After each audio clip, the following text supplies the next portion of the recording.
beaucoup. Merci Charlie, merci à toute l'équipe de la team Ludens pour cette ludiversité première du nom. Je vais donc partager avec vous une présentation. Hop, je vais essayer de me mettre en plein écran de manière à pouvoir tout partager.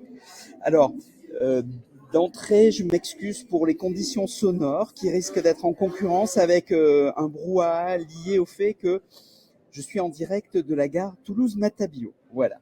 Donc, j'espère que vous m'entendez bien et que l'audio sera de qualité suffisante pour comprendre mes propos.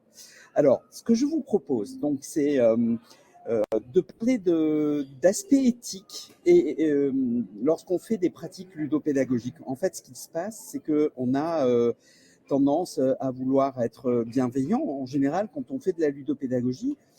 Ou à déployer du jeu dans des contextes comme la classe ou on va dire le monde aussi du travail.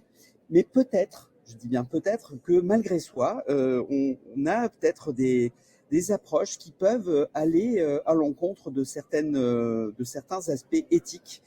Et c'est de ça qu'on va essayer de parler en 3 parties. Et chaque fois qu'on aura terminé une partie, je vous solliciterai pour avoir votre avis, pour recueillir vos impressions et vous faire réagir à votre tour. Alors, donc l'idée de partir sur des réflexions en lien avec la ludopédagogie vient du fait que durant une session du DU Apprendre par le jeu, que j'ai la chance de pouvoir gérer en ce moment, un des étudiants m'avait fait part d'une fatigue cognitive importante pour suivre les activités de jeu qui étaient proposées et qui demandaient un rythme assez soutenu. Donc, il présentait un handicap invisible que je n'avais pas forcément perçu. Et donc, ça a été aussi une remise en question sur effectivement les conséquences qu'on peut engendrer sur des participants sans forcément s'en rendre compte, en pensant en tout bien, tout honneur que pourtant, en faisant du jeu, on s'inscrit dans une approche qui est équitable, humaniste, égalitaire. Et pourtant, malgré soi, il peut y avoir peut-être des couacs. Donc on va essayer de passer en revue 3 thématiques. Et à chaque fois, on va essayer de voir les dérives possibles associées à ces 3 thématiques. Donc, la première thématique que je vous propose d'aborder, c'est se jouer des joueurs.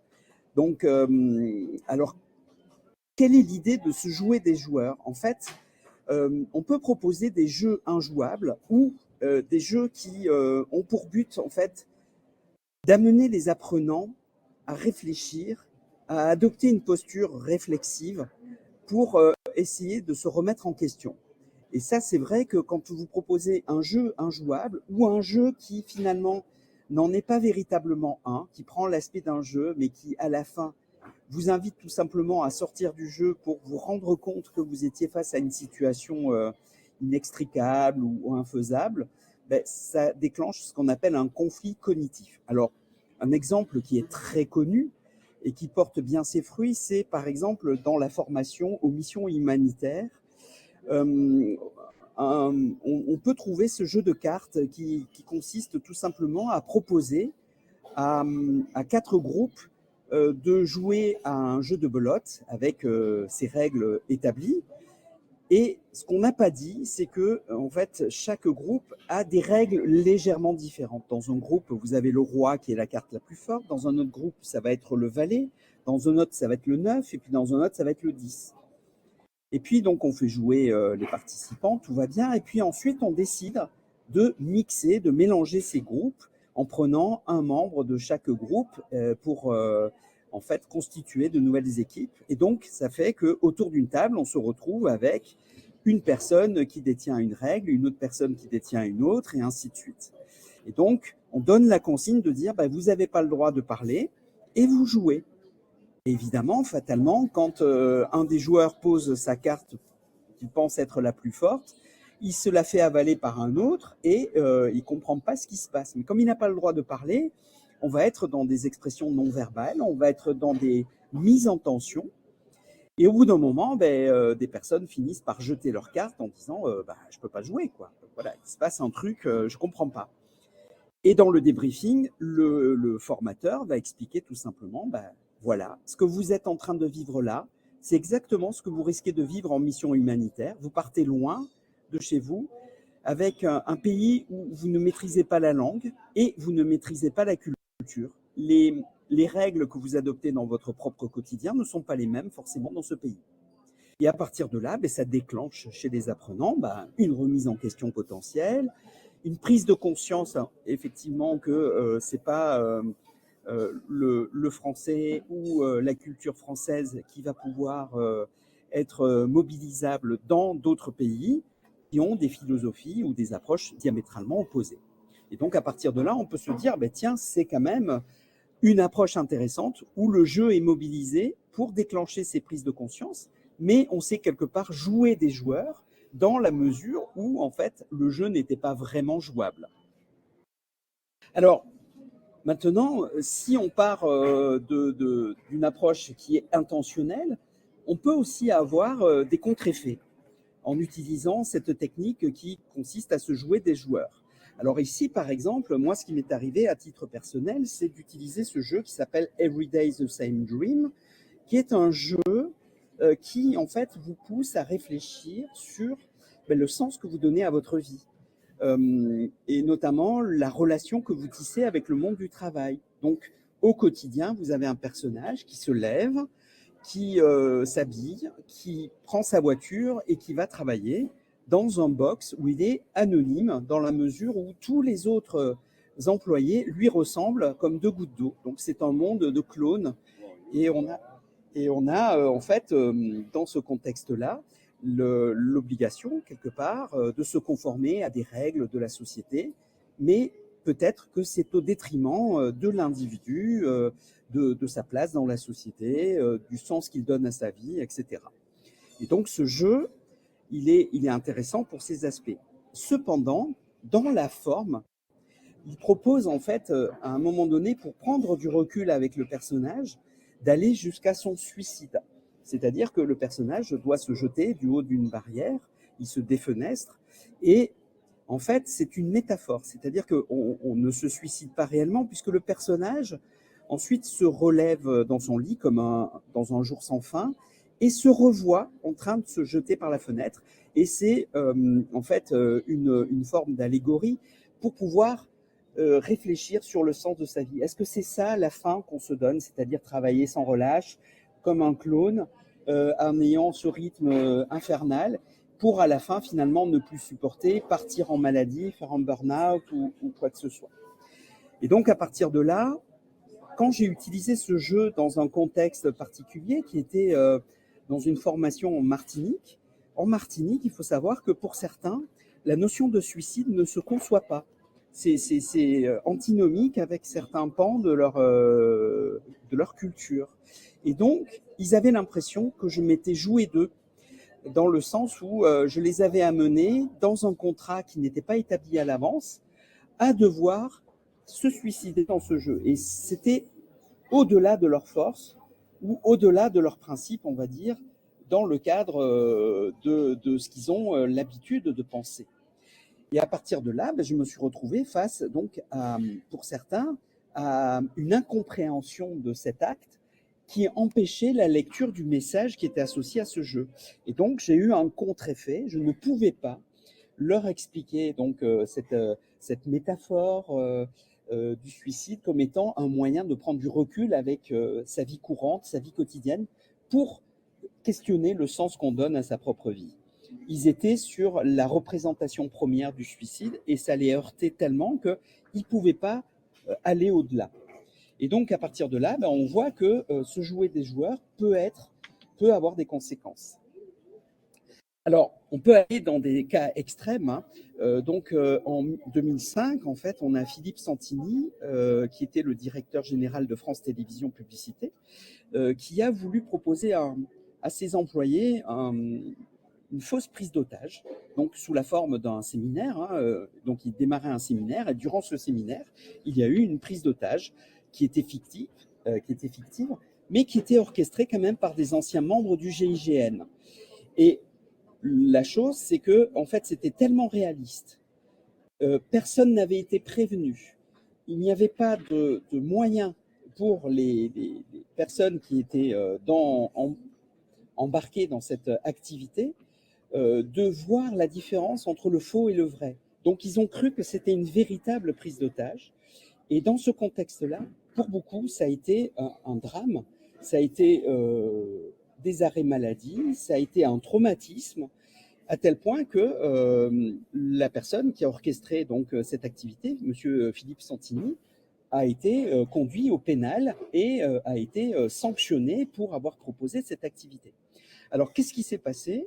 En fait, la première chose, c'est que quand vous proposez en fait de vous jouer des joueurs, il y a quand même un cadre. Il faut quand même au minimum prévenir que il y a du jeu et donner des indices qui permettent de laisser à penser qu'il y a du jeu dans l'équation. Ici, c'était tellement réaliste qu'il n'y avait aucun indice qui permettait de savoir que c'était pour de faux, que c'était pour faire semblant. Et donc, les participants étaient dans l'incapacité de faire la différence, le distinguo. Autre chose qui est importante dans le jeu, c'est de pouvoir s'y soustraire. Si on ne veut pas participer à un jeu, il faut pouvoir dire ça ne m'intéresse pas, je ne veux pas y jouer ou je ne veux pas y prendre part. Et là, ce n'était pas possible parce qu'ils pensaient que c'était une véritable prise d'otage. Et donc, du coup, ils se sont retrouvés dans la situation de subir cette activité en pensant que c'était une véritable prise d'otage. Donc, à partir de là, on voit que si on va trop loin, dans l'orchestration d'un jeu, dans le fait de ne pas prévenir les participants et de ne pas leur offrir en fait des indices suffisants pour identifier ce qui est faux ou vrai, et enfin de ne pas leur offrir la possibilité de se soustraire au jeu, on voit que ça peut conduire à des situations assez dramatiques. Alors, à une autre échelle, une anecdote personnelle qui m'est arrivée avec un ami il y a à peu près une quinzaine d'années. On avait l'habitude d'organiser des jeux de rôle dans une école de formation pour former donc les étudiants à la gestion de projets multimédia et de jeux vidéo. Et en fait, pour essayer de rendre la chose un peu plus vivante, donc nous, on appliquait en fait des choses qu'on avait l'habitude de voir ou qu'on avait eu l'occasion de vivre à titre personnel, puisqu'on était aussi freelance à l'époque. C'est-à-dire que, par exemple, si des participants oubliaient de nous faire signer une clause de non-confidentialité, on divulguait des informations relatives à leur projet aux autres groupes, de manière à leur faire comprendre que c'était important de faire signer ces clauses de non-divulgation. Alors, une année, on a décidé de pousser la chose à l'extrême et de montrer qu'un client pouvait être malhonnête à un degré un peu plus élevé. Et donc, on s'est fait passer pour des clients de la société Cultura, mais Cultura avec un K et non pas avec un C. C'est-à-dire qu'on ne représentait absolument pas l'enseigne qui a pignon sur rue et qui vend des biens culturels. Et donc, à partir de là, c'était pour leur faire comprendre l'importance des écrits, des échanges, des transactions écrites. Et donc, ce qui s'est passé fatalement, c'est que effectivement, des groupes se voyaient exploités. Comme ils n'avaient pas signé de contrat financier ou n'avaient pas proposé en fait de transactions financières, ils étaient exploités dans leurs propos, dans leurs idées, sans avoir de contrepartie financière, même si c'était fictif. À tel point qu'à un moment donné, il y a un groupe qui a identifié en fait le problème et nous a fait un procès fictif, évidemment. Ils se sont habillés en costume et ils ont mis des cravates et ils nous ont fait un procès pour nous dire qu'on était effectivement malhonnêtes. Et donc, évidemment, on les a félicités puisqu'ils ont compris qu'il y avait un souci avec ce client. Mais les autres groupes, quand on a fait le débriefing, l'ont extrêmement mal vécu, puisque pour eux, il était inconcevable que des professeurs puissent être quelque part malveillants. Et donc, à partir de là, ils ont mal vécu la chose. Et tout comme ça s'est passé pour la Martinique, ils ont considéré que c'était pas possible qu'un professeur puisse être malhonnête. Et donc, à partir de là, ils ont quelque part été en protestation vis-à-vis de cette approche. Alors, ce jour-là, on a compris que se jouer des joueurs, c'est possible, ça peut avoir un apport pédagogique intéressant. Néanmoins, il convient de ne pas aller trop loin et il convient de faire attention aux formes qu'on mobilise pour faire ce genre de pratique. Alors, du coup, je voudrais à ce stade-là recueillir vos réactions, vos avis. Donc, je vous propose de partager avec vous un lien et comme ça, vous pourrez exprimer, à moins que Charlie, tu veuilles faire remonter directement des questions ou des remarques de la part du public. C'est peut-être plus simple à ce stade. Ça dépend des participants, s'ils sont prêts à réagir directement dans le chat. Sinon, On, on peut j'envoie. doubler, hein. Oui, on peut doubler. OK. Alors, je cherche. Voilà. Je cherche les documents qui vont nous permettre l'adresse. Voilà. Avis. Je partage ici. Alors, hop. Bon, vous avez de l'activité sonore en fond, hein, je suis désolé. C'est pas grave, ça fait musique d'attente. Voilà. Alors, du coup, je vous donne ceci. Voilà le lien qui vous permet de donner votre avis directement, si vous le souhaitez, dans un formulaire en ligne. Si vous êtes un petit peu timide ou si vous n'avez pas ce stade de réaction ou d'idée, peut-être que vous avez besoin d'un temps de réflexion, ce que je comprends tout à fait. Voilà. Alors, non, alors Franck, Sébastien Franck, le bruit de la gare, c'est pas pour vous jouer de vous, c'est qu'en fait, malheureusement, j'avais un impératif de contrainte de train pour pouvoir rentrer chez moi ce soir. Et en fait, le seul train, il est à 10h39. Et donc, j'avais pas d'autre alternative que de partager avec vous cette conférence dans ces conditions. Voilà. Donc ça, c'est dans ce que disait Barthes, Roland Barthes, il y a dans une photographie ce qu'on appelle le studum et le punctum. Le studum, c'est ce qu'on voulait mettre à l'image, ce qu'on voulait transmettre, et le punctum, c'est le détail qui nous échappe. Et là, dans le cadre de notre échange, en fait, le punctum, c'est la gare. C'était pas du tout voulu. Alors, pendant que vous partagez peut-être le lien, je vais regarder s'il y a des avis qui arrivent, ou sinon, écoutez, alors il y a 16 réponses qui sont arrivées. Et donc, ce que je peux vous dire, c'est que les sondages font ressortir. Alors, peut-être que je peux masquer. Alors, attendez. Je vais essayer d'arrêter le partage et vous partager du coup. Alors, est-ce que je peux arrêter le partage? Hop, voilà, je reviens. Et hop, je repars. Voilà. Et est-ce que je peux partager fenêtre? Voilà. Hop, je pense que là, vous êtes en plein écran. Vous voyez maintenant le sondage qui apparaît en temps réel.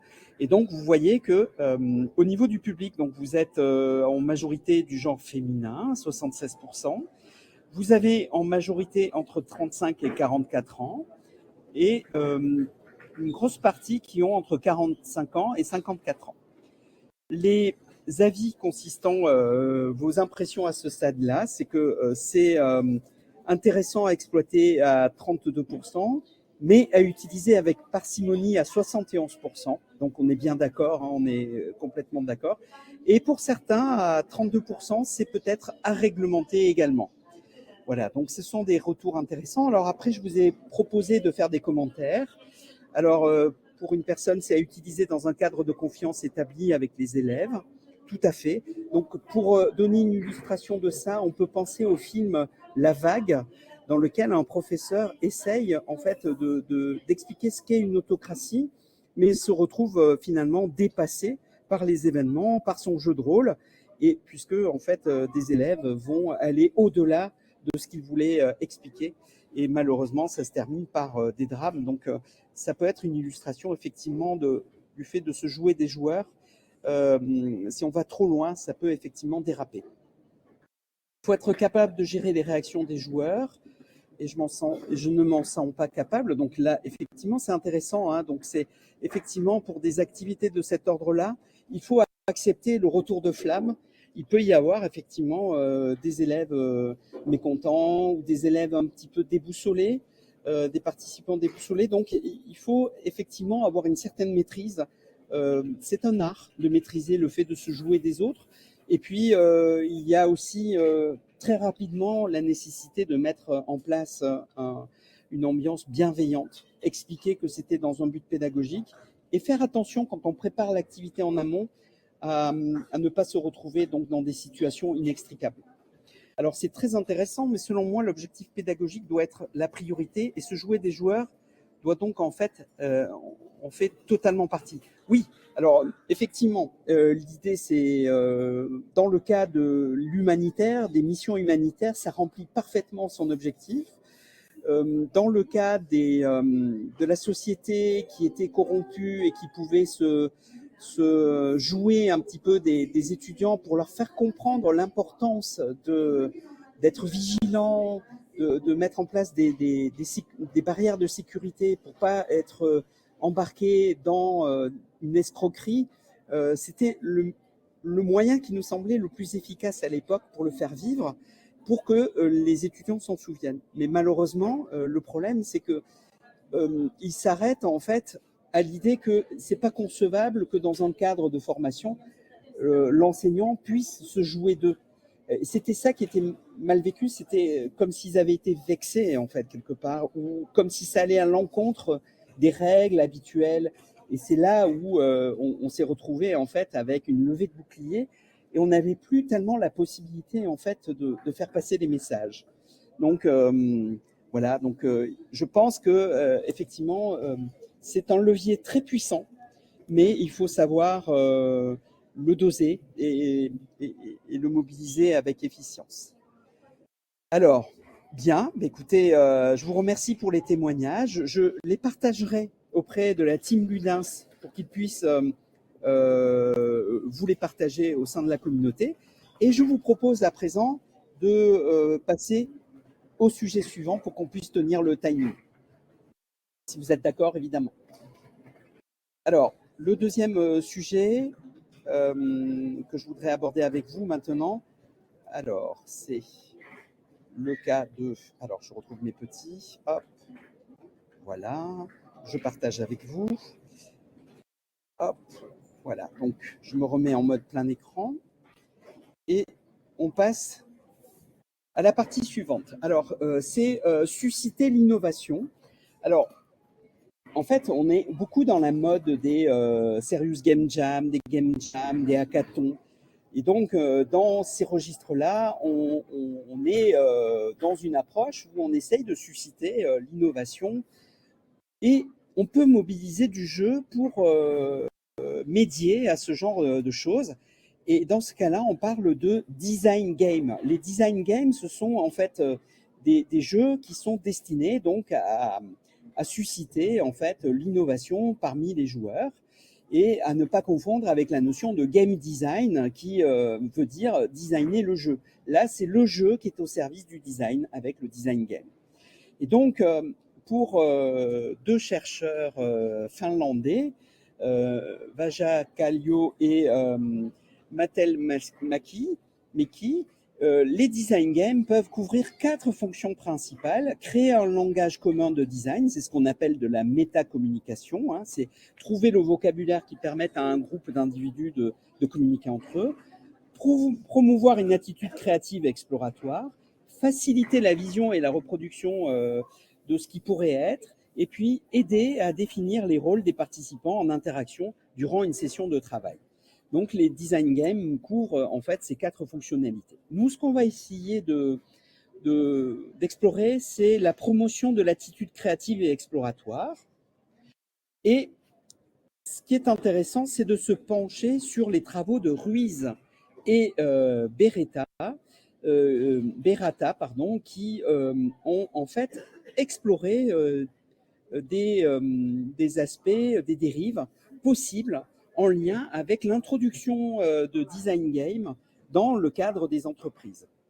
Et chez Orange, en fait, des jeux ont été mobilisés donc, pour susciter l'innovation, mais la direction d'Orange considérait que ce n'était pas vraiment du travail de mobiliser des jeux. Et donc, ils ont demandé à ce que ça se fasse durant les pauses. durant les pauses des salariés. Et en fait, ce qui se passait, c'est que les salariés, ils n'avaient pas vraiment de temps pour se reposer. Ils étaient tout le temps finalement en train de travailler.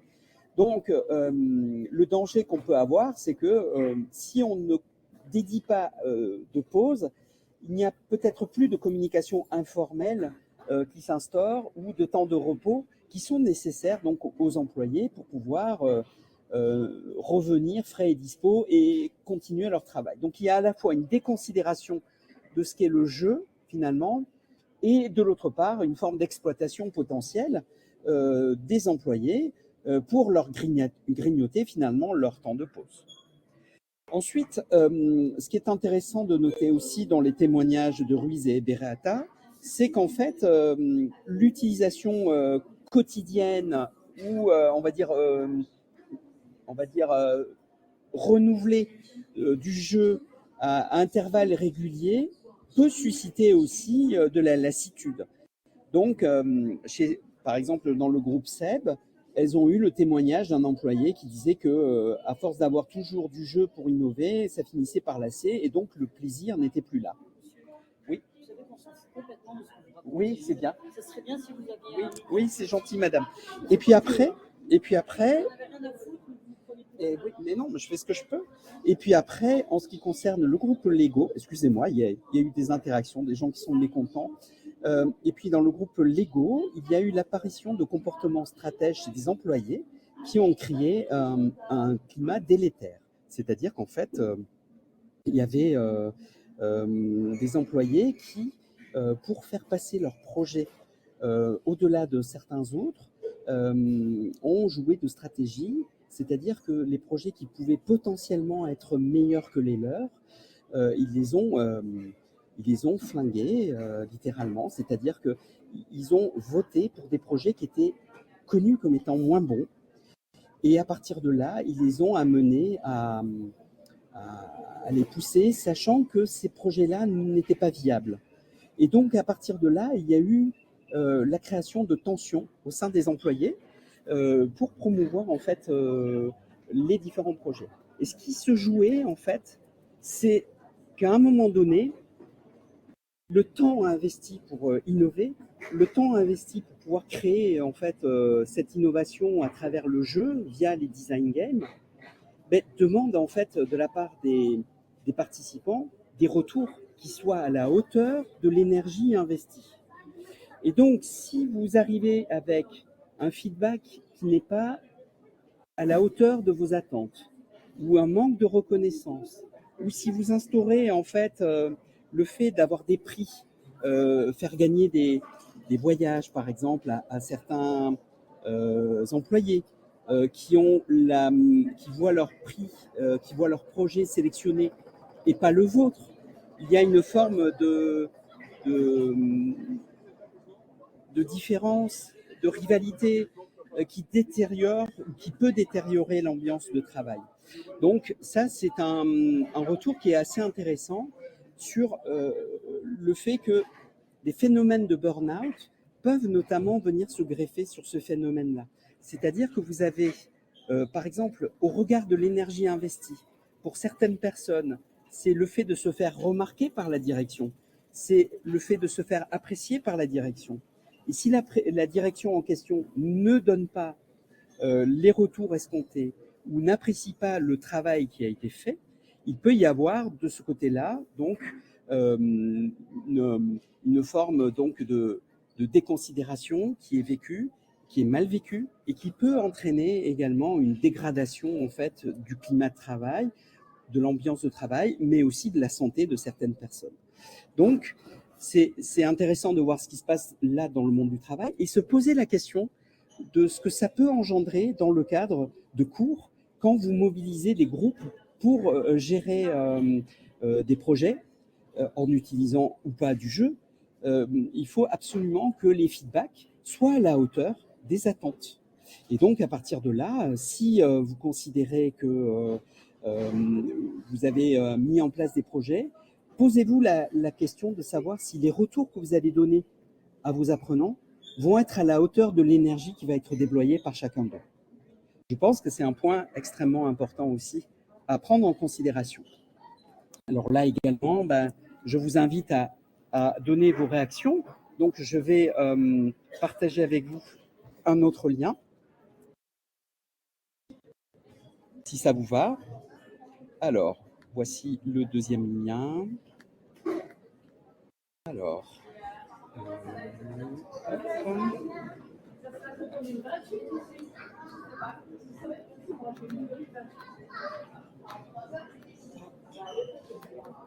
et voici le deuxième lien.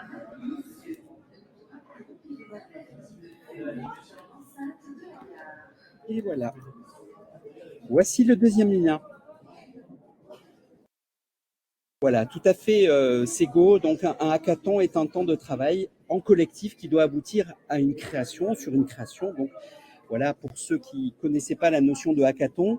Et dans la lignée des hackathons, on trouve les game jams qui mobilisent en fait comme création la réalisation d'un jeu. Et on a aussi des serious game jams qui ont pour finalité la création d'un jeu sérieux. Alors, j'attends un petit peu vos réactions, savoir un petit peu comment vous avez vécu, puis je vais partager avec vous également ce deuxième avis. Voilà, donc je vois des réponses qui arrivent, je vais partager avec vous les réactions. Alors, je partage. Alors, hop. Donc, j'espère que vous y voyez bien. Voilà, donc on a eu pour le moment une vingtaine de réponses, presque 30. Et donc, vous voyez qu'en fait, on a à peu près la même proportion donc, de genre féminin et genre masculin. Au niveau des réponses, donc, on a toujours la même proportion d'âge. Et là, ce qui en ressort, c'est vous êtes majoritaire à trouver que c'est intéressant à exploiter. Et donc, à partir de là, vous êtes plutôt confiant sur les usages à partir du moment où, contrairement au fait de se jouer des joueurs tout à l'heure, le point qu'on avait vu tout à l'heure qui avait suscité plus de freins, là, vous vous sentez effectivement plus en confiance avec peut-être la possibilité de mieux maîtriser la chose, puisque vous avez la possibilité, donc, vous avez quelques clés qui sont de donner les feedbacks, les retours, et d'éviter peut-être de mettre en exergue certains groupes par rapport à d'autres, peut-être d'éviter des dimensions compétitives dans ce cas-là. Alors, je vais lire vos réactions. Je dirais encore une fois, cela va dépendre des compétences à faire travailler. Le problème n'est-il pas lorsque le jeu aboutit à des perdants? Tout à fait. Alors, évidemment, si vous avez des gagnants, vous avez des perdants. Donc, effectivement, ça se rejoint. Il est impossible de dire que le jeu est un temps de travail dans ce cadre. Ça rejoint l'idée de ne pas évaluer lors d'un jeu. Comme dans tout, quand il y en a trop, cela sature, effectivement. Il est important de bien guider les apprenants dans les étapes de création. Les élèves sont très créatifs, mais ils ont besoin de guidage. Selon moi, il faut que l'innovation soit justement un changement de regard et de perspective pour sortir les élèves de leur zone de confort, quitte à questionner leurs émotions. Ne pas systématiser, attention aux élèves en difficulté. Donc, Ulysse notamment. Le jeu n'a de valeur que s'il y a une analyse de pratique, donc un feedback à l'issue, de bien prendre en compte les enjeux et avoir connaissance de l'écosystème pour éviter que le jeu ne dessert pas d'objectif. La première question, si on annonce un jeu en classe, qu'est-ce qu'on gagne? Donc, c'est vrai qu'on est confronté aussi à ces aspects-là. Il y a la stratégie de la note qui est proposée par certains apprenants. Et donc, effectivement, il y a toujours peut-être le souhait d'une contrepartie, mais il faut essayer de voir si cette contrepartie peut être équitable. C'est vrai que le coup de faire gagner un voyage à un groupe qui a eu la chance de voir son projet sélectionné et pas les autres peut détériorer l'ambiance de travail, mais ça peut aussi se répercuter dans l'ambiance peut-être de la classe. Donc, ce sont des éléments qui peuvent être intéressants à prendre en considération. Il n'y a évidemment pas ici la prétention d'être exhaustif. Il y a peut-être d'autres aspects à prendre en considération. Alors, je me dépêche, puisqu'il me reste que quelques minutes, pour aborder la dernière partie. Alors, je vais arrêter le partage. Et je vais partager avec vous. Voilà. J'espère que tout va bien pour vous, que le confort d'écoute est optimal. Et je voudrais parler, dernier point, c'est le ludique pour susciter l'engagement. On a tendance à dire que le jeu sérieux, c'est souvent quelque chose qu'on va mobiliser pour susciter l'engagement, la motivation des apprenants.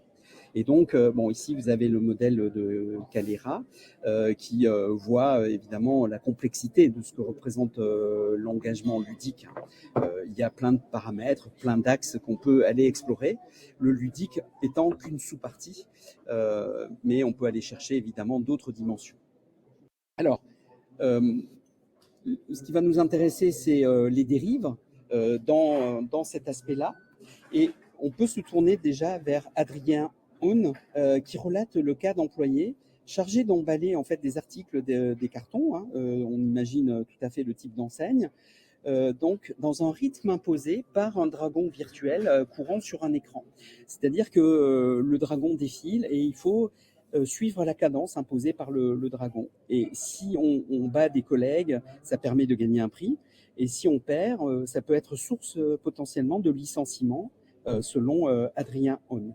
Donc là, on voit finalement qu'on peut aller jusqu'à une forme très coercitive, où le jeu est mobilisé finalement pour réguler la productivité.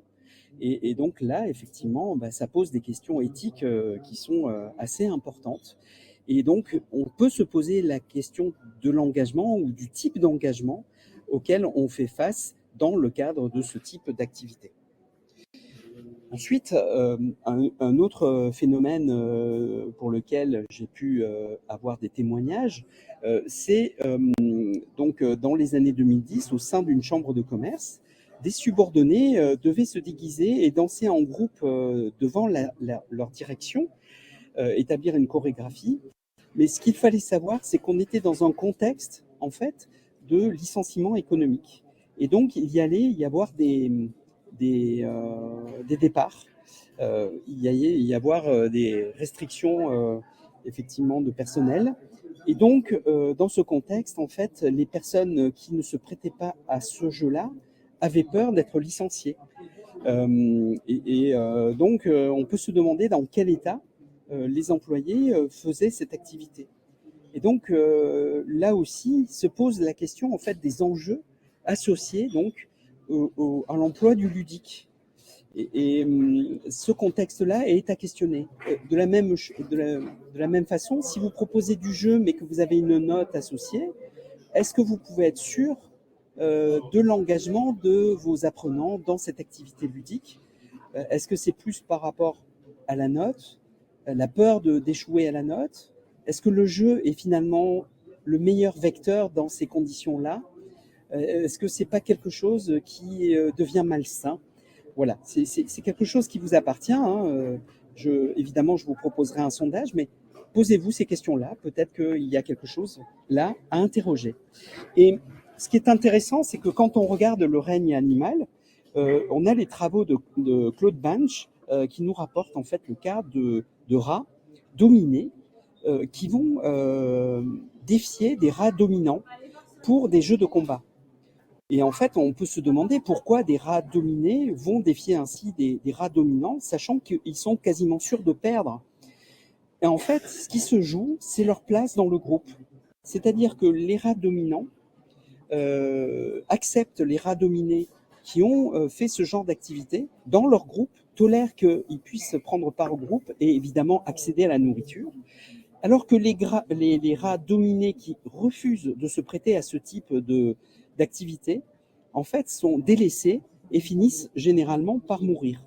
Donc, on voit ici une forme de lien de ce qu'on peut voir entre ce monde du travail poussé à l'extrême avec ces activités et ici ce qui se passe dans le règne animal. En fait, c'est un peu la même chose dans le fait de ces personnes qui doivent se conformer finalement à ces rituels de déguisement et de chorégraphie à dispenser devant la direction qui, eux, sont en costume cravate. Ce qui se joue, c'est le maintien de leur place dans le groupe. Et de la même manière, ici, on est dans le rituel animal et le jeu et mobilisé comme étant un vecteur de maintien dans le groupe. Donc ça pose des questions aussi d'ordre philosophique sur la manière dont le jeu peut être instrumentalisé et les dérives qu'il peut y avoir quand on est dans le fait de vouloir susciter l'engagement et la motivation. Donc là aussi, il devient important de se questionner de manière réflexive. Évidemment, j'imagine bien que la plupart d'entre vous ne vont pas jusqu'à ces extrêmes, mais c'est quand même intéressant de savoir que ça existe et d'avoir peut-être un garde-fou en se disant que dans le jeu, l'emploi du jeu, tout n'est peut-être pas que bienveillance. Voilà, donc ce que je vous propose, je vous remercie. Je suis à peu près dans les temps et je vais partager le dernier lien pour donner votre avis si vous êtes d'accord. Alors, Merci beaucoup, Julien. avec plaisir. Je vous partage ce dernier lien avec donc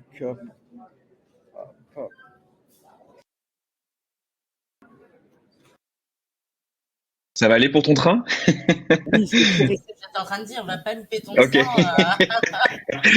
voilà. Non, mais ça va aller. Vous inquiétez pas. Je le poste. Voilà, vous avez de quoi exprimer vos avis. Ce que je vous propose, c'est, je partagerai avec la team Ludens ces éléments et vous pourrez comme ça découvrir les réactions de tout un chacun. Je vous remercie. Encore une fois, désolé pour les conditions sonores et pour les petits intermèdes de gens qui ont été irrités, voilà, peut-être à cause de ma voix qui portait un peu. Voilà, donc je vous remercie. Et je vous souhaite Merci, Julien. une belle ludiversité. Un grand merci, Juliane.